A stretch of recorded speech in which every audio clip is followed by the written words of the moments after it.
Weston here with the Hidden Gibbon, and today I wanted to be the biggest jerk in the room. I wanted to be that guy that the person rolls their eyes at, the person everybody wants to hate at the table. So how are we going to do this? Well, you see the title here. We're going to make the Staxiest Stax deck to ever Stax, all right? All right, this is going to be a bracket 4. I'm going to tell you that right off the bat. It is not budget friendly. We're sitting at like $50, $200, and that's after I selected it to use all the cheapest versions of every card. So, yeah, we got 16 game changers, 2 mass land denial, 1 tutor, and 1 extra turn. Yeah, we're going to be that guy. So, we're playing everybody's favorite commander, Grand Arbiter Augustin the Fourth.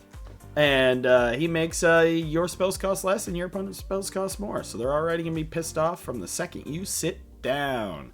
Then we have Planeswalker and Narset Parter Avails, because you should get to draw extra cards, but your opponents should never get to draw extra cards. This is guaranteed to make people very upset very quickly. If I didn't say it already, and it wasn't implied from the title, the point of this deck is to not allow your opponents to have anything, do anything, or have any kind of fun. And, you know, I like some light stacks. I have never gone this hard, but you'll see why the deck is $5 here in a minute.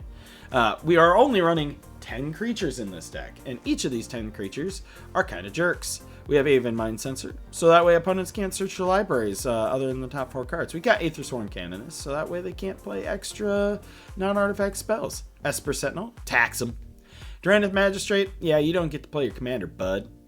Fate Spinner, at the beginning of each opponent's upkeep, this is a very strange card. That player chooses draw step, main phase, or combat phase, and guess what? They get to skip that, so they don't even get their whole turn. Grand Abolisher, during your turn, your opponents can't cast spells or activate abilities of artifacts, creatures, or enchantments. We got Hushbringer. Yep. We got Phyrexian Metamorph, so that way you can copy one of your jerk spells. And we have Voice of Victory. Your opponents can't cast spells during your turn. And then we have one of our win conditions. Look at this little guy. Look at him. Look at him. So nice. At the beginning, Azor's Elocutors. At the beginning of your upkeep, put a filibuster counter on Azor's Elocutors. Then, if Azor's Elocutors has 5 or more filibuster counters on it, you win the game. Whenever a source deals damage to you, remove a filibuster counter from Azor's Elocutors. Let's go down to our sorcery, shall we? All right, so we got Supreme Verdict, and we have Farewell for removal. And you're probably thinking, well, in a blue-white Stax deck, we're going to try to make it so there's other ways our opponents can't have the things, right? We got Expropriate. Starting with you, each opponent votes for time or money for each time. You get an extra turn for each money. Choose a permanent owned by the voter and gain control of it. We have our second win condition in Approach the Second Sun. We also have Seagate Restoration. Got to draw all the cards. For instance, we're running Enlightened Tutor to be able to get an enchantment. We have Teferi's Protection, Fierce Guardianship, Force of Will, Pact of Negation, Mental Misstep, Permission Denied, Mind Break Trap, so like, and Dovin's Veto. This is our counter magic package. Our removal is Generous Gift and Pongify. We're not running Swords or Path today. Artifacts, we got a lot. And some of them hurt us, but the point is to hurt the enemy more. We've got, for Mana Rocks, we got Arcane Signet, right?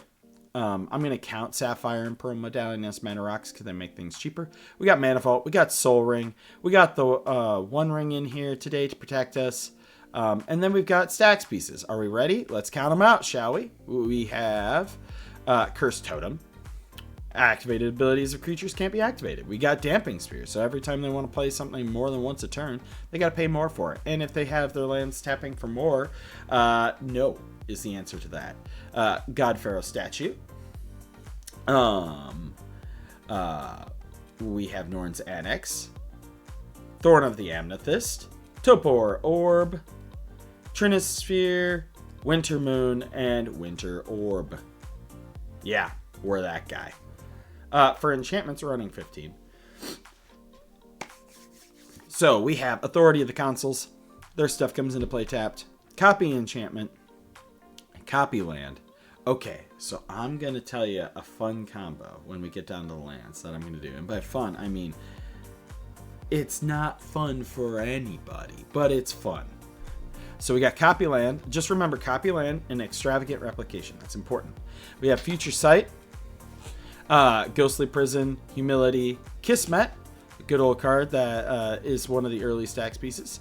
Monologue tax, propaganda, ristic study, smothering tithe, sphere of safety, trouble in pairs, and unstoppable plan. So that way you can untap your stuff. Your opponents can't, but you can. Now for lands. Everybody want to see why this deck is $5,000? Let's go. Yep, there's the Tabernacle. Okay, so are you ready for the super fun, happy combo I was going to tell you about? So you get your Tabernacle at Pendrell Vale in play. All right, everything's got to upkeep. Then you're going to go up here, and you're going to play copy land. But you're not going to select anything.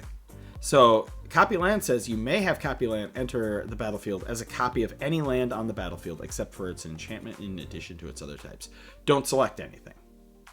Have it enter just as a copy land enchantment, just chilling on your board, and have your opponent think that you're a complete moron. And then play copy enchantment on your copy land to copy your Tabernacle. Or, better yet, have extravagant replication in play. And at the beginning of your upkeep, create a token that's a copy of another target non-land permanent. Oh, look, your copy land isn't a land. Copy it, and then use the copy to copy your Tabernacle.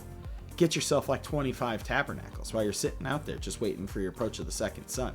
And if by some means somebody's running Strip Mine, Ghost Quarter, Wasteland, look what we got here, friends. We got ourselves a Trinisphere. Or not a Trinisphere. Oh my god, I'm dumb. We got ourselves a Crucible of Worlds to get it back. And if you have copies of it already, they're going to have to kill each one of those copies. I can bet you that's not happening. Because in the social contract of Magic the Gathering that this deck is violating, it also says people don't like having their lands messed with. So odds are people aren't going to mess with your lands while you're sitting there and just making it so they can't play the game. We have Maze of Ith in here, so that way even if they get attackers and get through everything else, they can't. Oh, look, we have Strip Mine. Make lots of copies of Strip Mine. We're bad people. I'm not saying that this deck is nice. This deck is evil. This deck is mean. This is way above even what I would do for Stax. And by that, I mean, like, someday I'll build this deck when I can afford a Tabernacle at Pendrell Vale. And then my friends will never play with me again. But yes, that's this deck. Let me know what you think. Am I the biggest jerk imaginable? But as always, I am Weston with the Hidden Gibbon. And I hope you all have a wonderful day.